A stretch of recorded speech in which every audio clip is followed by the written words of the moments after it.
Pues quiero hablar en esta mañana, hermanas y hermanos, ir abriendo el primer capítulo del libro de Apocalipsis.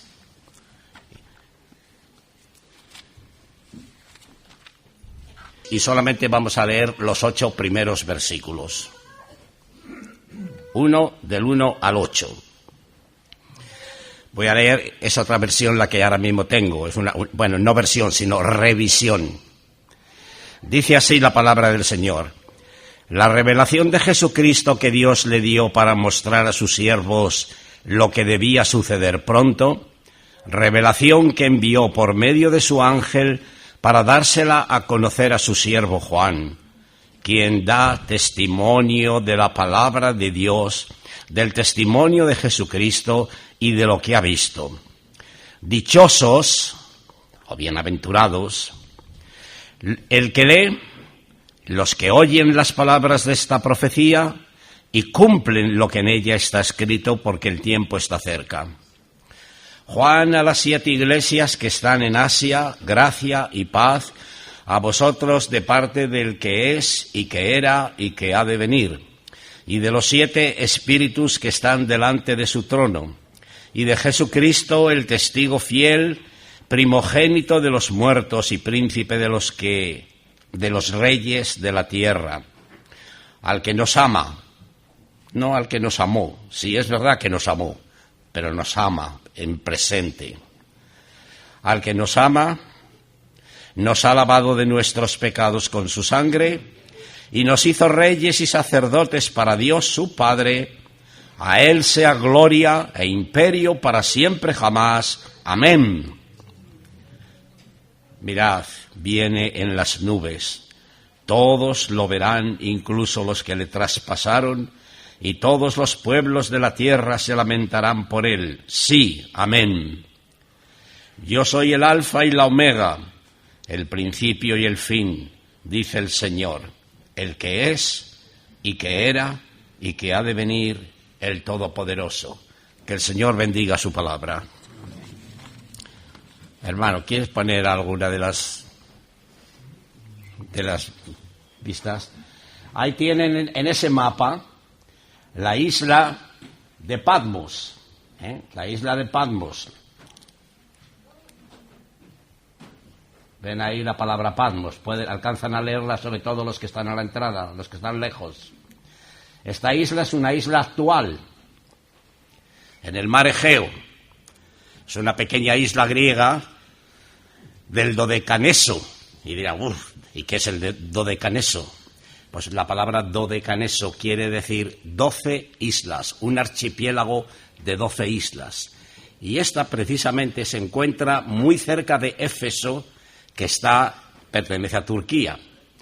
Porque Grecia y Turquía, digamos, están juntas, tienen las orillas del mar Egeo. Tanto Grecia, las islas griegas, como Turquía. Está cerca de Éfeso. Actualmente tiene una población de aproximadamente 2.500 habitantes, nada más. Como pueden ver, es poca gente, 2.500 personas, y una superficie de 34 metros cuadrados. Esta isla llamada Patmos, como digo, se encuentra frente a la costa de Asia Menor, entre Éfeso y Halicarnaso.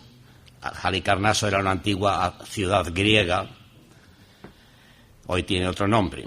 Bueno, pues el apóstol Juan fue desterrado a esta isla precisamente por la causa de Jesucristo. Él mismo lo dice aquí, en este libro, por causa de Jesucristo, por causa del testimonio, fue desterrado a esta isla de Patmos por Domiciano, el emperador Domiciano. ¿Y quién era el emperador Domiciano?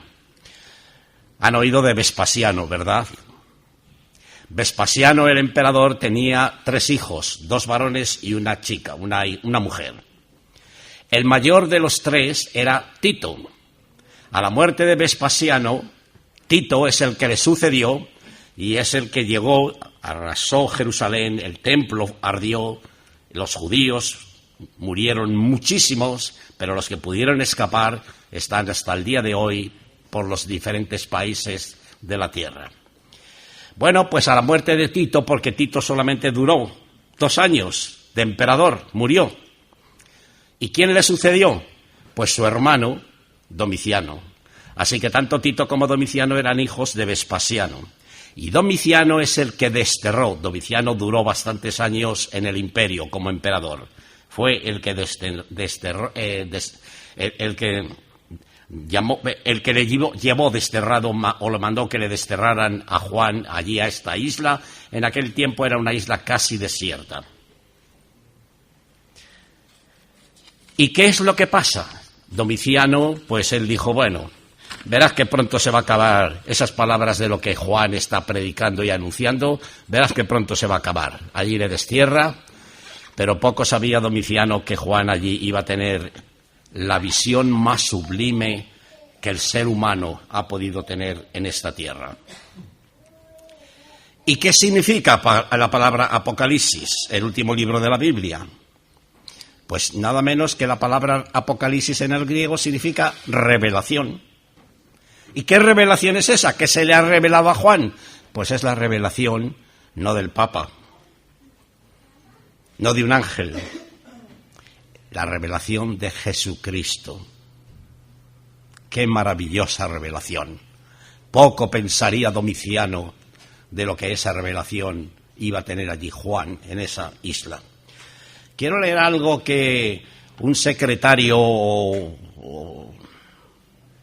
digamos administrador de la Sociedad Bíblica, estuve oyendo y tomé nota, lo estuvo diciendo por internet, vi ese programa, le estuve escuchando a un hermano que también ha hecho un comentario sobre el libro de Apocalipsis, pero el que estaba dirigiendo el programa, que como digo, empleado de la Sociedad Bíblica, dijo lo siguiente: el Apocalipsis, el último libro de la Biblia, es el más difícil de entender e interpretar, y ha sido tan mal interpretado por tanta simbología que se ha prestado a sacar varias exégesis y muchas conclusiones, y hasta se han llegado a formar sectas destructivas.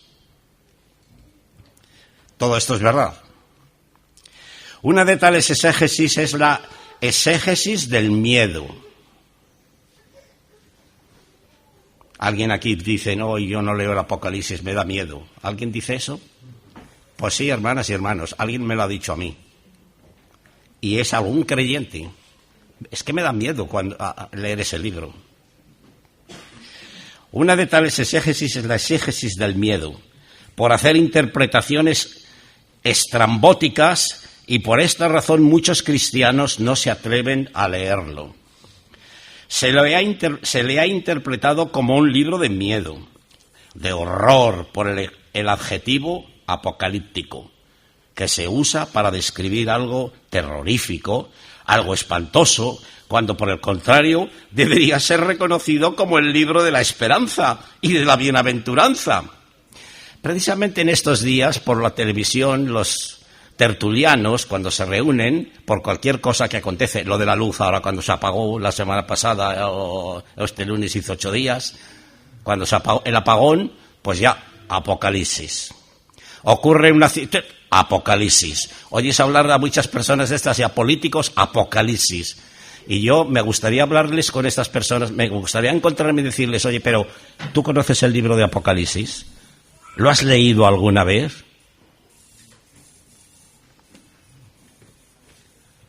Se le ha interpretado, como digo, con el adjetivo apocalíptico, que se usa para describir algo terrorífico, algo espantoso, cuando por el contrario debería ser reconocido como el libro de la esperanza y el libro de la bienaventuranza. El Apocalipsis es la dicha de vivir con esperanza, es la revelación de Jesucristo, así lo dice el versículo 1, el primer versículo de este libro de la revelación de Jesucristo. No es la revelación de ningún ángel ni de ningún ser humano, es la revelación del Hijo de Dios y no la revelación del miedo y del terror.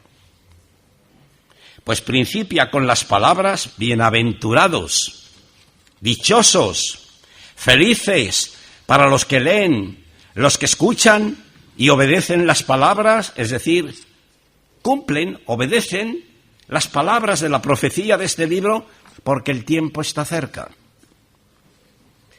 Muchos piensan que se trata de un libro centrado no en Jesucristo, sino en las angustias, sufrimientos, en las gentes por su rechazo a Jesucristo, las plagas que han de venir. Solo ven en este libro juicios, condenación para la humanidad y no salvación para la humanidad. Termino con el título que un autor ha hecho a este libro. Bueno, lo que he leído hasta ahora no es mío, he dicho, lo decía un empleado de la Sociedad Bíblica, para el que iba a dar luego el mensaje sobre Apocalipsis 4. Pero sí termino yo, estas son palabras mías. Termino con el título, vamos a decirlo mejor, el título que un autor ha hecho a este libro. No tengáis miedo. Así se titula el comentario de un escritor que ha comentado este libro de Apocalipsis. Y lo titula así: No tengáis miedo. Se llama G.S. Gorguglio. Parece italiano el apellido. No tengáis miedo. Así se titula el libro que ha escrito este autor. Bien, hermanas y hermanos, hemos leído los 8 primeros versículos de este capítulo 1 de Apocalipsis. Los versículos 1 y 2 empieza diciéndonos la revelación de Jesucristo. La antigua palabra griega traducida, como he dicho, es apocalipsis, que significa revelación. Vamos a ver la siguiente, por favor. Bueno, ya está aquí. Es un poco oscuro, ¿verdad? Pero como pueden ver más o menos, aquí ven a Juan un poco en la isla entre rocas, porque sí, es una isla rocosa, la isla de Patmos. Le ven aquí como sentado y él, con este libro él está escribiendo, pero parece ser que aquí está viendo que el Señor le está revelando lo que tiene que escribir. Ahí tienen el mar, así que San Juan está aquí recibiendo la revelación de Jesucristo. Vamos a ver la siguiente, por favor. Y ahí tienen, digamos, pues un diagrama de lo que puede ser este libro. Hay muchos como este, muy parecidos, o sea que varios hermanos, y no todos los que están aquí presentes, pues pueden conocer este diagrama. Como pueden ver, los 3 primeros capítulos del 1 al 3, habla la presentación de Jesucristo a Juan, cómo se le presenta, y los mensajes a las 7 iglesias, que son los capítulos 2 y 3. Así que todo esto es la época actual de la iglesia en la cual todavía nosotros estamos viviendo. Cartas a las 7 iglesias. Pero luego, después que la iglesia haya desaparecido de la tierra, porque Cristo viene a por sus santos, luego vendrá con sus santos. ¿Ve? La preposición cambia de por a con. Será el tiempo de tribulación que durará 7 años bajo el gobierno del anticristo, este planeta Tierra. 7 años de tribulación, donde ocurrirán esos juicios, sí, efectivamente, que mete miedo a la gente, los 7 sellos. Con el 7 sellos comienzan las 7 trompetas, que serán juicios igualmente, y con la 7ª trompeta comenzarán las 7 copas, que todavía son juicios más terribles, y finalmente el Señor viene, aparece en gloria con sus santos, es decir, con la iglesia vendremos con Él para establecer el reino, el milenio aquí en la tierra. Cristo reina 1000 años en la tierra. Después de que Satanás quedará atado, encadenado, para no engañar a las naciones, y después que haya ocurrido los 1000 años de gobierno del Señor en la tierra, en la oración del Padre Nuestro se suele decir, venga tu reino. Pero la gente lo dice de rutina, el Padre Nuestro, pero sin saber lo que está diciendo. O sea, dice lo que sabe, pero no saben lo que dicen. Cuando el milenio termine, Satanás será suelto de nuevo y comenzará también el juicio del gran trono blanco también para los muertos que no son la iglesia de Cristo, que no son salvos. Y después su destino es el lago de fuego, porque sus nombres no están escritos en el libro de la vida del Cordero. Y viene un estado nuevo, cielos nuevos, tierra nueva, los capítulos 21 y 22 de Apocalipsis. Eso es más o menos el diagrama, lo que podemos verlo, el libro dividido en esas 3 divisiones que se pueden hacer de todo el libro. Bien, hermanas y hermanos, la palabra, como he dicho, Apocalipsis, significa una revelación, es decir, quitar el velo, descorrer, como si en un teatro se descorre el telón y allí se ve la obra que van a realizar los artistas. Este libro de la revelación de Jesús, nunca olvidemos esto, que no es una revelación de cualquier tema o cualquier cosa, sino revelación de Jesucristo, en el sentido que le pertenece a Él. Él es quien hace la revelación a Juan. También es la revelación de Jesús en el sentido de que Él es el objeto revelado. Jesús es la persona revelada en este libro.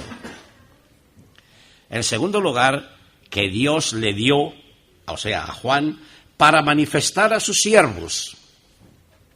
Dios tiene siervos en la tierra.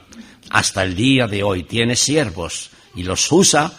El Señor usa a sus siervos para el avance de su reino, hasta que Cristo recoja a la Iglesia.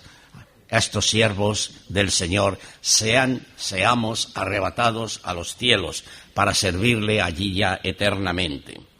Y esta es la razón importante del por qué Dios dio esta revelación de Jesucristo. Él la dio para manifestar, dice, a sus siervos las cosas que van a suceder pronto. Dios dio esta revelación para que pudiera ser vista, no escondida. Y esto es un apocalipsis, hermanas y hermanos, una revelación, no una apócrifa. La Biblia católica tiene libros apócrifos, y la palabra apócrifo significa oculto, es decir, no inspirado. Por eso, este libro de Apocalipsis que tenemos en nuestras Biblias es un apocalipsis, no un apócrifo, algo escondido, algo que es difícil de entender, algo que es oculto, algo que no ha sido inspirado. No, la palabra de Dios que tenemos aquí en Apocalipsis es un libro inspirado por Dios mismo. En tercer lugar, lo que yo veo aquí que hemos leído, las cosas que deben de suceder pronto. Y esto quiere decir que el libro es un libro de profecía, es un libro de predicción, predice lo que va a acontecer. Nos habla de cosas que sucederán en el futuro, pero en un futuro del tiempo en que fue escrita, desde que fue escrito este libro. Y esta revelación describe las cosas que deben de suceder pronto. El tiempo está cerca, hemos leído en el versículo 3, el tiempo está cerca para el cumplimiento de estas cosas, pero el tiempo en que fue escrito. Pronto, la palabra aquí, o cerca, son términos relativos. Es una línea de tiempo de Dios, no del hombre. Es el kairos de Dios, no el cronos del hombre. Pronto es la antigua frase griega estakei y significa rápidamente. La palabra tiempo o cerca o que ha de suceder pronto no es decir va a acontecer mañana, sino que en el momento cuando comience en el kairos de Dios, en el tiempo de Dios, va a ser todo sucedido rápidamente, es lo que quiere decir. Que van a acontecer todo rápidamente. O de golpe, para mejor entenderlo. Indicando rapidez de ejecución después de que el inicio tome lugar. La idea no es el evento que pueda ocurrir pronto en el sentido de hoy, mañana, sino que cuando suceda será repentino. Son palabras estas últimas que estoy leyendo de Balbour, uno de los profesores del Instituto Bíblico de Dallas, en los Estados Unidos. Versículo 3. Bienaventurados, o bienaventurado el que lee, los que oyen, plural, y guardan, plural, las cosas en ella escritas. Esto nos da a entender que el libro de Apocalipsis ofrece aquí una particular y única bendición para aquel que lee, los que oyen y los que guardan el mensaje, es decir, obedecen al mensaje que están oyendo el mensaje de este libro. Esta es la primera de 7 bienaventuranzas que tenemos en el libro entero. En los 22 capítulos hay 7 veces la palabra bienaventurado o bienaventurados. Tengo aquí las citas, si alguno las quiere, se las puedo dar. 1:3, 14:13, 16:15, 19:9, 20:6, 22:7 y 22:14. 7 veces encontramos esta palabra bienaventurado, dichoso, feliz. Juan no dijo que debíamos entender todo el libro de Apocalipsis para ser bienaventurados. Eso sí que es cierto. Juan nunca dijo que debemos entenderlo todo el libro para ser bienaventurado. Porque yo llevo años leyéndolo, desde que empecé a leerlo hace ya 70 años, y todavía es nuevo para mí. Todavía tengo que descubrir nuevas verdades, nuevas enseñanzas que tiene este libro.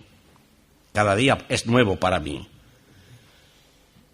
Pero soy bienaventurado porque lo leo, porque lo oigo cuando otro hermano habla de Apocalipsis y porque trato de obedecer lo que este libro me dice. Así que nunca Juan dijo que hay que entender todo el libro de Apocalipsis para ser bienaventurado. Primero, las palabras de el que lee, en singular, el que lee y los que oyen. Aquí nos muestra que este libro era posiblemente, cuando fue enviado a las 7 iglesias, un hermano era el que leía en la iglesia de Éfeso, otro en Esmirna, otro en Pérgamo, otro en Tiatira, otro en Sardis, otro en Filadelfia, otro en Laodicea. Es posible que un hermano de la iglesia, un anciano, un pastor, leía el escrito del apóstol Juan. Y los miembros que estaban allí en la iglesia sentados, en el local o en la casa donde se reunieran, estaban oyendo. Así que tan bienaventurado era el hermano que lo estaba leyendo las palabras que Juan envió por mandato del Señor a las 7 iglesias, como los que estaban oyendo, los miembros de las iglesias que lo estaban oyendo. Tan bienaventurado era uno como los otros. En segundo lugar, tenemos que entender que la promesa de bendición en sí misma nos muestra que Juan tenía a este libro como una santa escritura. Él lo consideraba como palabra de Dios. En el mundo judío, tal bendición nunca podía ser pronunciada en la lectura de un simple libro humano. Los judíos, ellos nunca podían decir bienaventurado en la lectura de un libro cualquiera, un libro escrito por cualquier escritor, sino solamente la palabra de Dios. Cuando se lee en la sinagoga, la palabra de Dios. El que lee, como vemos, repito, está en singular. Y esto nos dice que una persona es la que leía posiblemente en la iglesia. Los que oyen, aquí lo tenemos en plural, los que oyen. Y esto nos está hablando de muchas personas escuchando el mensaje. La idea es probablemente de la costumbre de la iglesia primitiva, donde se prestaba atención en público leyendo la escritura, la cual muy a menudo era después explicada. Y es lo que en esta mañana simplemente, hermanas y hermanos, estamos haciendo. Yo estoy leyendo, estoy hablando, ustedes están oyendo. Tan bienaventurado es un servidor como ustedes oyéndolo. Pero se nos exige que obedezcamos lo que este libro nos enseña. En nuestra manera moderna de hablar es como si Juan dijera aquí en esta mañana: bienaventurado el pastor que enseña el Apocalipsis. Bienaventurada la congregación que lo escucha. Pero más que todo pastor y que toda congregación, bienaventurado aquel que guarda las cosas en este libro escritas. Versículo 4. Juan a las 7 iglesias que están en Asia, gracia y paz a vosotros, del que es, del que era y del que ha de venir. Gracia, la gracia de Dios, la gracia que nos ha salvado, la gracia que nos sigue sosteniendo mientras estamos aquí en esta tierra, la gracia que nos llevará un día a la misma presencia de Dios para toda la eternidad. Este versículo es una introducción a la carta de Juan que va a escribir para ser enviado a las 7 iglesias de Asia. Y el saludo es gracia y paz a vosotros. No puede haber verdadera paz donde no hay verdadera gracia, hermanas y hermanos. No puede haber verdadera paz sin la gracia de Dios. Y donde la gracia va adelante, la paz seguirá. Esta bendición está en el nombre de Dios, está en el nombre de la Santísima Trinidad, es un acto de adoración. El Padre es llamado primero aquí, que se le describe como el Jehová que es, que era y que ha de venir, el eterno, inmutable. El Espíritu Santo también lo tenemos aquí, que es llamado los 7 Espíritus de Dios, el Espíritu de Dios perfecto en el que existe una diversidad de dones y operaciones. Y también del Señor Jesucristo, que fue desde la eternidad un testigo de todos los consejos de Dios. Él es el primogénito de entre los muertos, que por su propio poder levantará también a su pueblo. A todos los que han muerto en Cristo, un día serán levantados por la misma palabra de Dios, por el poder de la palabra de este Cristo. Como se nos ha dicho en esta mañana, el verbo, la palabra de Dios, que era desde el principio, y esa palabra se hace carne para habitar entre nosotros, los seres humanos de aquí de la tierra. Versículos 5 y 6, ¿qué nos dicen? Y de Jesucristo el testigo fiel, el primogénito de los muertos, el soberano de los reyes de la tierra, al que nos amó, pero más bien aquí como he leído en esta nueva revisión, el que nos ama. Es un tiempo presente más bien, al que nos ama y nos lavó de nuestros pecados con su sangre. Juan trae aquí, como vemos, un saludo de Dios el Hijo, a quien es descrito por lo que Él es y por lo que Él ha hecho. En segundo lugar, Jesús es el testigo fiel. Y esto nos habla de la fiabilidad y de la fidelidad absoluta de Jesús. Podemos fiarnos de lo que Él habla, de lo que Él dice, porque es verdad. Y Cristo, aquí en la tierra, cuando oraba al Padre en ese capítulo 17 del Evangelio de Juan, tu palabra es verdad. Él mismo está diciéndole al Padre, tu palabra es verdad. Hermanas y hermanos, esto es la verdad de Dios. No los catecismos católicos, no lo que los papas nos digan, no lo que los cardenales, obispos o curas nos digan. Esto es la palabra de Dios y es lo que tiene que ser predicado a todo el mundo. Tu palabra es verdad.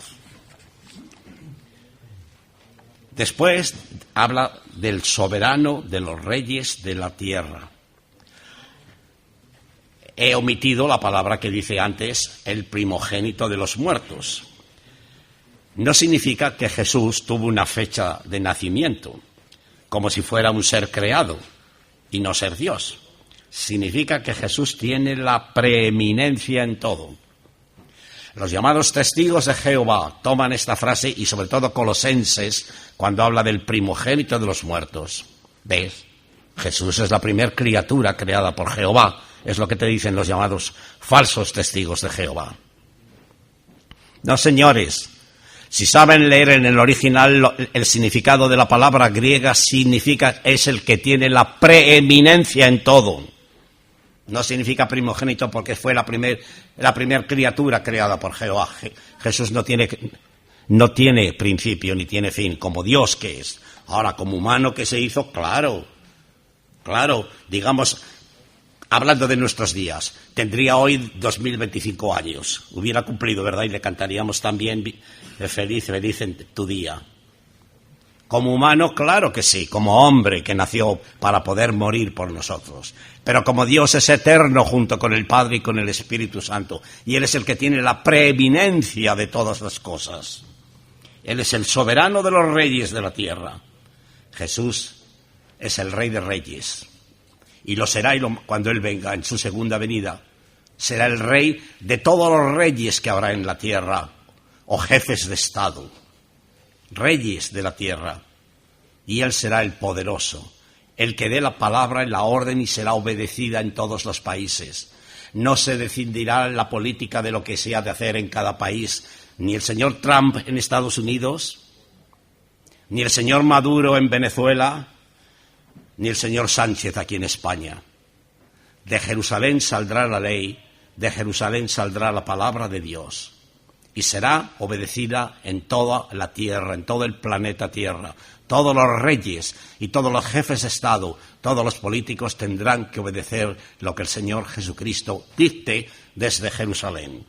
Él es el Rey de Reyes, el soberano sobre todos los reyes de la tierra. En el presente, Jesús reina sobre un reino, pero es un reino que aún no es de este mundo, como le dijo a Pilato. Pero vendrá el día en el que los reinos de este mundo vendrán a ser los reinos de Dios y de su Cristo. Es decir, se hará la voluntad de Dios en la tierra como ahora se hace en el cielo. Eso lo tenéis en el capítulo 11. Los reinos de este mundo vendrán a ser los reinos de Dios. Ya lo son, porque Dios es el dueño de todo, Él lo ha creado todo. Pero está permitiendo que el hombre, en su maldad y en su pecado, gobierne de espaldas a Dios. Y ocurran o dicten leyes opuestas a lo que enseña la palabra de Dios, pero de todo ello tendrán que rendir cuentas ante Dios. Nada va a pasar desapercibido para Dios. Y aquí dice, al que nos amó, hemos leído, al que nos ama, y nos lavó de nuestros pecados con su sangre. Hermanas y hermanos, cada creyente debe estar seguro del amor de Dios, no basándose en sus circunstancias presentes. Bueno, es que yo, la verdad, no soy un buen creyente, no cumplo lo que dice Dios en su palabra, me cuesta. No debe de basarse en nuestras circunstancias presentes, en nuestros sentimientos, sino basados en la demostración final del amor de Dios en la cruz, manifestado allí en la cruz. Y esto es lo que vale la pena alabar, esto es lo que vale la pena que alabemos a Dios y que alabemos a Jesús, porque Él nos ha comprado al precio de su sangre. Pablo lo expresó de esta manera en Romanos 5:8. Mas Dios muestra su amor para con nosotros. ¿Y cómo lo muestra? Dándonos un caramelo, un dulce, una pasta, un bollito. No. Lo muestra en que, siendo aún pecadores, Cristo murió por nosotros. La obra de Jesús en la cruz por nosotros es la prueba de amor final por parte de Dios para ti, hermana, hermano, y para mí. Él puede dar pruebas adicionales, pero Él no puede dar una prueba más grande que esta. Mostró su amor en que, siendo aún pecadores, Cristo murió por nosotros. Y nos hizo reyes y sacerdotes para Dios su Padre. Podemos traducirlo, nos hizo un reino de sacerdotes, un reino sacerdotal. Le servimos aquí en la tierra como sacerdotes del Dios vivo y verdadero, pero es que en el cielo allí se ve como sacerdotes también sirviendo a Dios, que les serviremos allí por la eternidad. Dicho en otras palabras, este versículo establece que Dios ha hecho a los creyentes dos cosas, reyes y sacerdotes, lo que significa que se les ha dado un estatus especial en la familia de Dios. ¡Qué privilegio, hermanas y hermanos! Dios ha dado este estatus a cada uno de nosotros. A Él sea gloria, no puede por menos Juan de exclamar, a Él sea gloria, dosa, la palabra gloria, dosa en el griego, e imperio, kratos, por los siglos de los siglos. Amén. Por estos favores estamos obligados a atribuirle a Él el dominio y la gloria por los siglos de los siglos. Y a esta palabra, aionas, ton, aionon en el griego, es in secula seculorum en el latín, y es por siempre, perpetuo, eternidad, olam en el hebreo. Amén, termina Juan diciendo, porque es una palabra hebrea del Antiguo Testamento y significa así será, así será. Amén, cuando decimos amén. tenemos que saber muchas veces el significado de las palabras, hermanas y hermanos. Es bueno que conozcamos el sentido de las palabras, lo que significa aleluya. Cuando decimos aleluya, cuando decimos amén, ¿qué estamos diciendo? Versículo 7. He aquí que viene con las nubes y todo ojo le verá y los que le traspasaron y todos los linajes de la tierra harán lamentación por él. Sí, amén. He aquí, idou. Es una sola palabra en el original. Idou. He aquí. Significa, mira. Cuando decimos a la persona, mira, contempla lo que está sucediendo. Nos avisa de algo importante que va a ocurrir, hermanas y hermanos. Que vienen las nubes, nos habla de la segunda venida de Jesús, que lo tenemos, se nos describe en el capítulo 19, que se nos ha leído, se nos ha abierto esta mañana también, aquí en este culto. Y lo tenemos sobre todo en Mateo 24:30, donde el Señor Jesús dice, he aquí que vienen las nubes y todo ojo le verá y los que le traspasaron. Todo ojo le verá. Mirarán a mí y los que le traspasaron. Es una profecía del profeta Zacarías. Mirarán a mí, a quien traspasaron. ¿Saben cuál es la palabra allí hebrea? Aleph Tau. ¿Saben lo que es Aleph Tau en el hebreo? La primera letra y la última letra. Aleph, Bet, Gimel, Dalet. Aleph o alfa en griego, Aleph es en hebreo. Tau es la última palabra del hebreo como omega, es la palabra última en el griego. El Señor es el primero y es el último a quien han traspasado y todos le verán. Porque estas cosas, dice, fueron hechas para que se cumpliese la Escritura. Mirarán a mí, lo dice Zacarías 12:10. Mirarán a mí, y Juan es el que escribe en su Evangelio, en el capítulo 19, estas palabras. Estas cosas fueron hechas para que se cumpliese la Escritura, citando a Zacarías, que dicen, mirarán a mí, Aleph Tau, a quien traspasaron.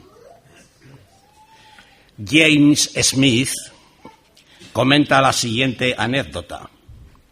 En 1893, Moody llevó a cabo una gran campaña evangelística en Chicago.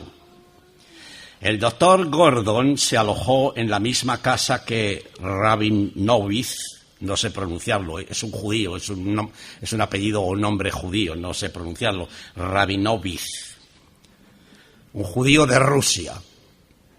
Y una noche le dijo, ¿sabe usted los debates y las controversias que han mantenido los judíos acerca de esta palabra de Zacarías 12:10? Mirarán a mí, Aleph Tau, primera y última letra del alfabeto hebreo, a quien traspasaron. Por eso la disputa fue acerca de a quién se refiere ese mirarán a mí. Pero cuando abrí Apocalipsis 1, 7 y 8 y leí estas palabras de Zacarías, ahora citadas aquí por Juan también, Jesús parecía estarme diciendo, ¿dudas tú quién es a quien vosotros traspasasteis? Vosotros, o sea, los judíos, porque le estaba diciendo Gordon a este judío ruso. Vosotros a quien traspasasteis, vosotros. Yo, Jesús, soy el Aleph Tau, yo soy el Alfa y la Omega, yo soy el Jehová Todopoderoso. Y dice que todos los linajes, leemos aquí, todos los linajes de la tierra harán lamentación por él. Sí, amén. Entre los infieles, los judíos y gentiles no creyentes, habrá llanto y crujido de dientes. Sí, amén. Este versículo empezó con la palabra griega idou. Mira, contempla, que anuncia la venida de algo importante. Y ahora termina con la palabra griega nai. sí, amén. O verdaderamente, ciertamente. Y la palabra hebrea, amén, así será. Y ya por último, el versículo 8 que hemos leído. Habría más que decir sobre estos versículos que hemos leído, pero el tiempo no nos lo permite. El último versículo, el 8. Yo soy el alfa y la omega, principio y fin, dice el Señor, el que es, el que era y que ha de venir, el Todopoderoso. Esta frase, yo soy el alfa y la omega, principio y fin, dice el Señor, es la primera de las 3 características de Dios que nunca llegaremos a entender o profundizar en el significado. Y Juan aquí las menciona. El que es y que era y que ha de venir. Y es la segunda característica de Dios que Juan describe. El Todopoderoso. El Shaddai en hebreo. Esta es la tercera característica de Dios, descritas aquí por Juan.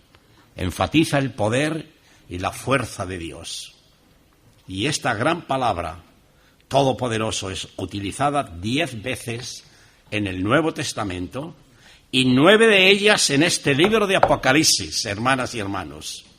Fijaros si tiene importancia este libro. La otra está en 2 de Corintios 6, 18. Y completa el número 10 de la palabra todopoderoso. Por lo tanto, este versículo es una declaración de la supremacía de Dios. El uso de las letras alfa y omega, la primera y la última del alfabeto griego, simbolizan que Dios es el principio y el fin de todas las cosas. Él es la fuente de todo lo que existe. Él es el final de todo lo que termina. El versículo también afirma que Dios es eterno, el que es, el que era y el que ha de venir. Y significa que Dios siempre ha existido y siempre existirá. Él está más allá del tiempo y del espacio y es inmutable e inalterable. Dios no cambia.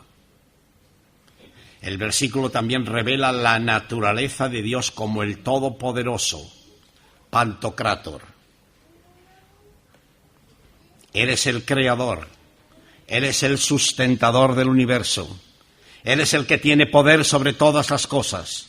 Su poder es ilimitado y nada está fuera de su control. Nada acontece que Él no lo sepa, que Él no esté al tanto de lo que ha ocurrido. El último término que vemos aquí del versículo es una afirmación de la soberanía de Dios. Él es el gobernante supremo del universo y tiene poder para hacer cumplir su voluntad. Hermanas y hermanos, como cristianos debemos confiar en su poder, en su plan para nuestras vidas. Todo lo que acontece cada día en nuestra vida, incluso lo que nosotros llamamos males, enfermedades, dolores, falta de trabajo, Dios lo controla, no pasa desapercibido de Él. Tiene un plan, un propósito que ocurran estas cosas en nosotros, por algo. A los que a Dios aman, todas las cosas ayudan a bien. Jesús también es principio y fin. Él también tiene autoridad sobre las cosas creadas. Por lo tanto, hermanos, hermanas, nuestras vidas no son entregadas a un destino ciego, a un nirvana donde vamos cuando partamos de esta vida. No es un destino ciego, a un azar o a ciclo sin fin, a un nirvana sin solución. En vez de eso, Jesucristo, quien es el alfa y la omega, el principio y fin, dirige toda la historia de la humanidad y aún nuestras vidas individuales. Amén, y que a Él sea la gloria. Padre Celestial, queremos darte las gracias por este libro que tú revelaste por medio de Jesucristo, dándolo por tu ángel a Juan, tu siervo, allí en esa rocosa isla llamada Patmos. Y cuando Domiciano, ese emperador, creyó que con desterrar a Juan se acabaría todo lo que él anunciaba, qué maravilla, Señor, de lo que tú le diste y que ha llegado hasta nuestras manos en el día de hoy. Tenemos este hermoso libro, porque nos revela, Señor, quién eres y lo que has de hacer con nosotros y con este mundo que te ha rechazado. Gracias, porque tú reinarás por los siglos de los siglos, y tu reino será un día manifestado aquí en esta tierra a ojos de los que te han rechazado. Se lamentarán, todas las tribus de la tierra harán lamentación por aquel que viene en las nubes, y todo ojo le verá. Señor, gracias por estos momentos aquí en tu presencia. Te pedimos que nos sigas guardando en lo que resta del día. Bendice, Señor, tu palabra también en esta tarde. Bendice la comunión, nuestras conversaciones unos con otros. Gracias por los que han cumplido años. Gracias, Señor, por los que lo han de cumplir en esta semana. Y, Señor, gracias por la mejoría de algunos de los hermanos. Y te pedimos, Señor, que bendigas a aquellos que están pendientes de resultados médicos. Que todos sean buenas noticias, Señor, que tú bendigas la vida de cada uno de tus hijos e hijas, aquí y en todo lugar. Recupera, Señor, la atención de nuestro hermano Saúl, fortalécele, ayúdale. Guárdanos ahora al separarnos, te lo pedimos y te damos las gracias por todo, en el nombre de nuestro Señor y Salvador Jesucristo. Amén.